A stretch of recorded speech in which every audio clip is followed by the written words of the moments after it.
Hello guys, তো তোমরা সবাই কেমন আছো? আশা করছি সবাই ভালো আছো, সুস্থ আছো। আর আমিও ভালো আছি, সুস্থ আছি আর খুব খুশি আছি।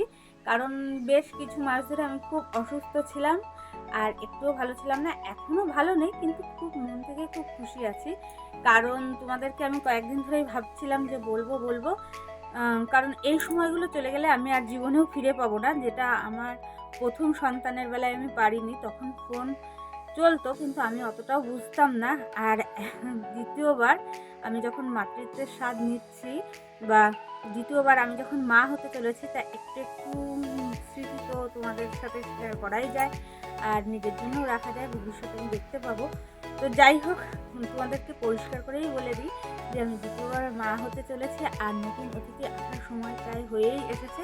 আর নতুন অতিথি আসবে বলে আমি নতুন ড্রেস কেনা শুরু করে দিয়েছি। কারণ নতুন অতিথির জন্য কিনছি না, নিজের জন্য কিনছি। সে আসলে তার জন্য কেনা হবে, পরে আমাদের মধ্যে আগেভাগে কিনতে নেই কিছু। তো এই দেখো, একটা নাইটি পরে আছি, এটা কালকে কিনেছি। আর এই দেখো, একই সেম এই একটা কিনেছি, যেহেতু এটা লাগবে নার্সিংহোম বা হসপিটাল যেখানেই যাই না কেন তখন লাগবে। তো ওর জন্য কিনে নিয়েছি।